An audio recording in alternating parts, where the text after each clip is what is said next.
For the following piece, we take the audience back to the 19th century, if you please. Put yourself into a time when books were not or barely illustrated. It was incumbent upon the reader to use their imagination and incumbent upon the writer to maximize the use of their power of description.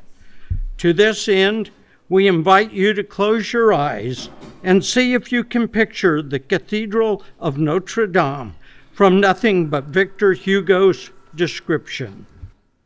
The Church of Notre Dame de Paris is still no doubt a majestic and sublime edifice, but beautiful as it has been preserved and growing old, it is difficult not to sigh, not to wax indignant before the numberless degradations and mutilations which time and men have both caused the venerable monument to suffer, without respect for Charlemagne, who laid the first stone, or for Philip Augustus, who laid the last.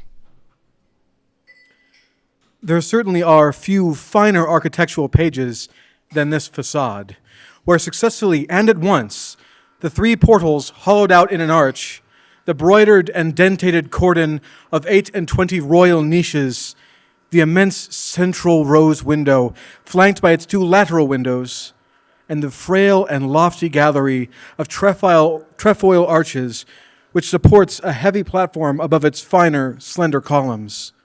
And lastly, the two black and massive towers with their slant penthouses, harmonious parts of a magnificent whole, superimposed in 5 gigantic stories, develop themselves before the eye in a mass and without confusion. With their innumerable details of statuary, carving, and sculpture joined powerfully to the tranquil grandeur of the whole, a vast symphony in stone, so to speak, the colossal work of one man and one people. The facade of Notre Dame, as it still appears to us when we go piously to admire the grave and puissant cathedral, which inspires terror, so its chronicles assert. 3 important things are today lacking in that facade. In the first place, the staircase of 11 steps, which formerly raised it above the soil. Next, the lower series of statues, which occupied the niches of the 3 portals. And lastly, the upper series of 28 most ancient kings of France, which garnish the gallery of the first story, beginning with Childebert and ending with Philip Augustus, holding in his hand the imperial apple. Time has bestowed upon the church perhaps more than it has taken away, for it is time which has spread over the facade that sombre hue of the centuries which makes the old age of monuments the period of their beauty.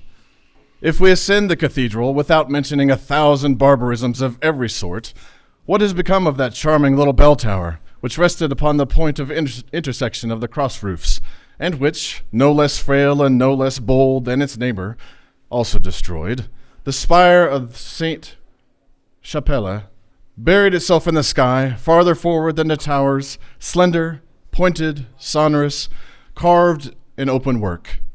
An architect of good taste amputated it, 1787, and considered it sufficient to mask the wound with that large leaden plaster which resembles a pot cover.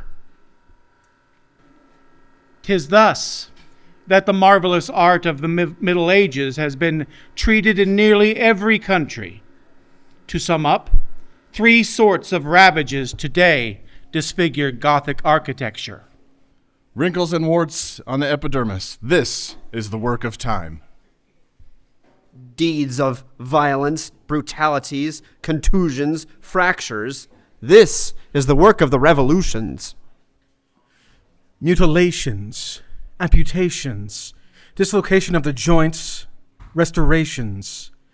This is the Greek, Roman, and barbarian work of professors according to Vitruvius and Mignol. This magnificent art, produced by the Vandals, has been slain by the academies. The centuries, the revolutions, which at least devastate with impartiality and grandeur, have been joined by a cloud of school architects, licensed, sworn, and bound by oath, defacing with the discernment and choice of bad taste, substituting the chicories of Louis XV for the Gothic lace, for the greater glory of the Parthenon. It is the kick of the ass at the dying lion. It is the old oak crowning itself, and which, to heap the measure full, is stung, bitten, and gnawed by caterpillars. Notre Dame is not, moreover, what can be called a complete, definite, classified monument. It is an edifice of the transition period. The Saxon architect completed the erection of the first pillars of the nave. When the pointed arch, which dates from the Crusade, arrived and placed itself as a conqueror upon the large Romanesque capitals, which should support only round arches, the pointed arch, mistress since that time, constructed the rest of the church. Nevertheless, timid and inexperienced at the start, it sweeps out, grows larger, restrains itself, and dares no longer dart upward in spires and lancet windows, as it did later on in so many marvelous cathedrals. One would say that it were conscious of the vicinity of the heavy Romanesque pillars. However, these edifices of the transition from the Romanesque to the Gothic are no less precious for study than the pure types. They express a shade of the art which would be lost without them. It is the graft of the pointed upon the round arch. Notre Dame de Paris is, in particular, a curious specimen. Each face, each stone of the venerable monument is a page not only of the history of the country, but of the history of science and art as well. The Roman abbey, the philosopher's church, the Gothic art, the Saxon art, the heavy round pillar, the hermetic symbolism with which Nicolas Flamel played the prelude to Luther, papal unity, schism, Saint-Germain-des-Prés, Saint-Jacques de la Boucherie, all are mingled, combined, amalgamated in Notre Dame.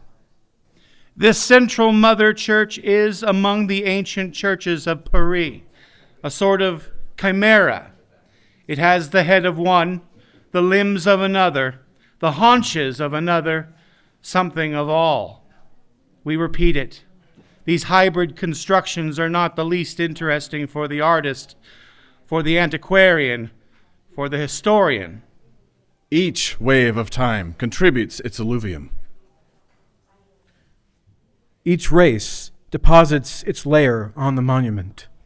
Each individual brings his stone. Thus do the beavers, thus do the bees, thus do men.